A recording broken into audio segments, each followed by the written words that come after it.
Welcome back, everybody. We are starting a new series today on Tuner Studio and tuning with the Megasquirt.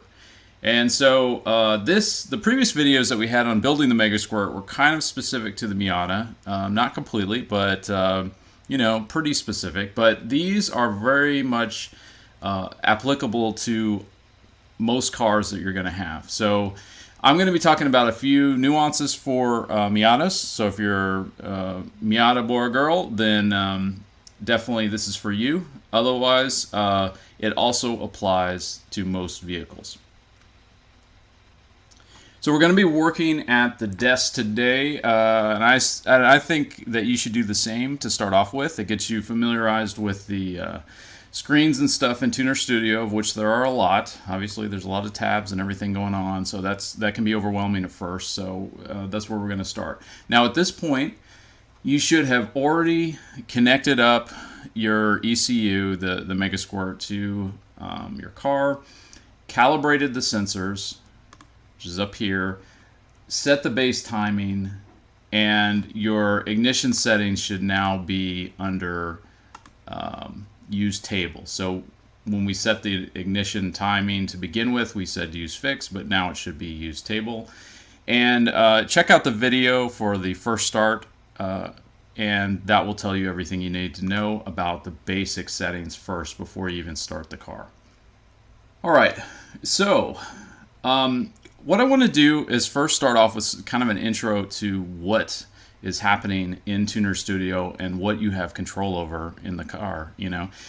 The main thing that you can control is your fuel, your spark, or known as ignition, or the timing of your spark, your target air-fuel ratios, and also the air to an extent. Now, the throttle is usually what's controlling air, but you also, in a lot of cars have, and the Miata is no exception, you have an air intake actuator and the IAC, and that is going to control the intake, especially for idling. So we have control over these main things, and that's what we're going to kind of go through in this video. All right, so with fuel, we're going to take a look at these tables first. First, you go up here to Fuel Settings and the Fuel VE table. And what this is these are some numbers which represent the amount of fuel that's going in. And what this is these numbers are a calculation that control your injectors. And so the injectors have a pulse width, and that's basically how long it's going to squirt for. The injectors squirt at a particular PSI that's going to be based on your fuel pump and the pressure of your fueling system. And what this number represents, it's not any kind of millimeters or milliliters or anything like that of fuel. It's just a number that represents relative to the other numbers in your table based on your required fuel of how much is going in at any given time.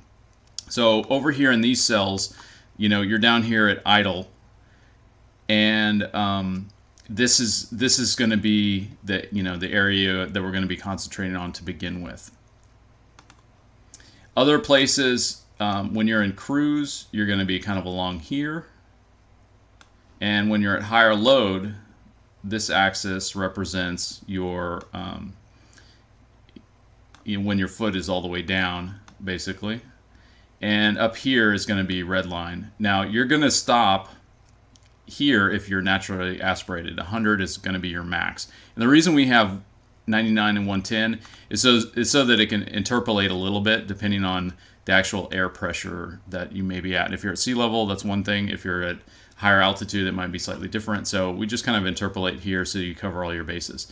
You can rescale this map if you're naturally aspirated and don't have any plans of going forced induction like a turbo or supercharger. You can rescale this map to give you more. But honestly, this is plenty of cells to work with. And since I'm going turbo later, I'm just keeping this scaled this way. You also want to kind of look at your scale to figure out what is the lowest level for your vehicle and the highest level. So in my case, the highest level is around 7,200 RPM, and so I just left it right now at the defaults, which is 8,000 on here, and 500 is the lowest level. You're never going to be idling any less than that. All right, the next thing that we're going to look at just as an overview is your ignition table. And we're not going to be changing this because this is not really a thing that you should do on the street. You really kind of need a dyno to be able to do ignition map changing. So we're going to stick with the defaults. In this case, my default map came from TrueBoKitty.com, as I mentioned in previous videos. And this should be basically okay for Miata. And so we're really not going to mess with this for now. And the reason for that is if you do timing changes, you can really, it can be dangerous. You can lean out too much, which can cause knock, and that can cause damage to your engine. It's not quite as likely to be, even when you have knock, to have so much knock that you're damaging your naturally aspirated engine, but still it's not good. So these defaults should be basically close enough for what we're going to do with everything else. Then the last thing we're going to cover in overview is the AFR table. And so we go in here to our AFR table. This is the air-fuel ratio. And this is the target that we're attempting to reach. And so when the firmware is running and Tuner Studio has configured it, there's a process that will automatically attempt to adjust timing and adjust fuel to reach a particular given AFR target. And so the AFR target is going to vary on the vehicle, but for Miata, this is a basically good, thing. You want to be richer or lower numbers as you go higher in terms of load. So when you're at full throttle, you're going to want to be in the 13s, and if you're boosted, you may want to go down as low as 11.5. Stoichiometric for gasoline is 14.7. And that's a good place to be idling, is 14.7. If you have an older Miata, like a 90 through 93, you might want to, this is going to be more like, your base map from TrueBoKitty.com is going to say more like in the 13s or something, or maybe 14.0. But for a 1.8 liter, it's going to be about 14.7 is where it likes it. Might be a little bit less depending. And then cruise, you want to be a little bit leaner. There's no reason to have the safety factor of extra fueling and running rich. You can save a lot of gas, just get better gas mileage in here by being a little leaner, because it's actually making a little bit more power at that point for the same amount of gasoline if you're going leaner. But then when you get up around red line, you're going to want to richen it up a little bit. And by richen, I just mean go back to stoichiometric as opposed to straight lean. But the AFR table is basically useless. I mean, it's not really used. The VE table that shows your volumetric efficiency, that's your fuel table, is what's used, unless you're coming over here, you're going to general settings, and you're changing this to include AFR target. So there's an algorithm that can be turned on and off for normal operation in the car, which will try to reach. It'll start with the VE table, but then it'll try to reach your AFR target by adjusting things. It'll add fuel or subtract fuel to reach the target that you've set. So that's a better way to deal with it. So we're going to turn this on, and then we'll click save. So every time you click burn, it's gonna save it. Okay, now let's talk about the process of basically cranking over and then starting to idle. So it's really important to understand how everything works in sequence, because if you're just kind of changing settings and going around, you're going to go around in circles forever. You're never going to quite get it right. So you need to understand how things go in order and what the engine needs at each step. So if you come up here to the startup idle drop down here, this is kind of in order, but irritatingly, it's not completely in order. The first thing that's going to happen actually is the priming pulse. And so that's and we're going to get into these screens, but I'm going to give you an overview now. The priming pulse gives a little bit of gasoline to wet down the cylinder itself to give a little extra fuel before the start happens. So when you click your key to the on position, but not cranking all the way to start, and the starter goes up, you're going to hear your fuel pump run, which puts some pressure in the lines, and then it's going to spray just a little bit into the cylinders to wet them down. And the normal pulse is usually for about 2 to 4 seconds, something like that. The next thing that it's going to do is when you actually turn the key all the way to start, it's going to be cranking.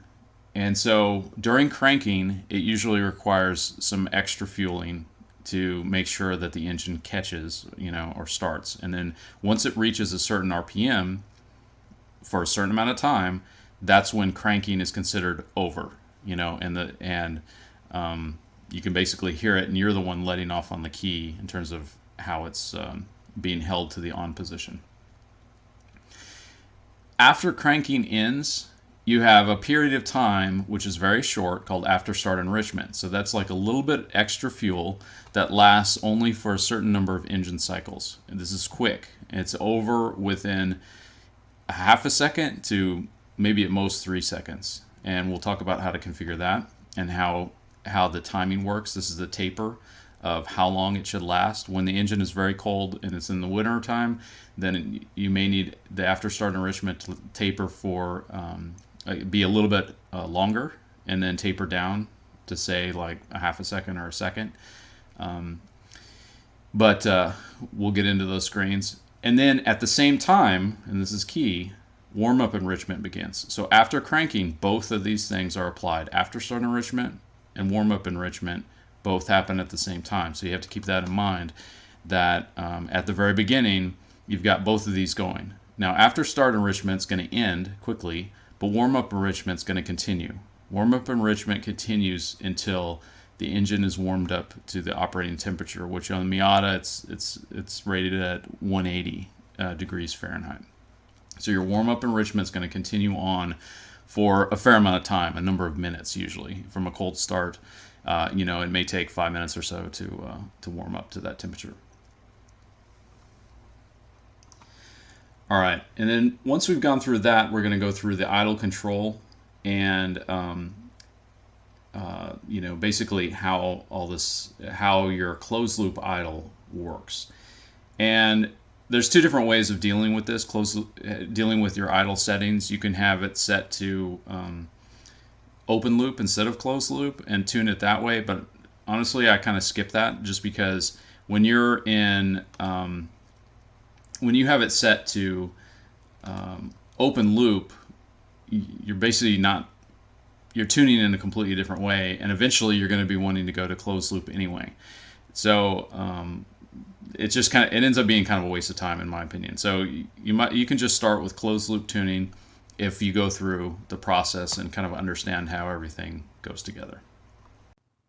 All right, so there you have it. That's the initial overview of the process. And in the next video, which is coming very shortly, in the next day or two at most, we're going to be getting into the configuration of these screens and walking through the actual setup of those processes that we talked about in this one.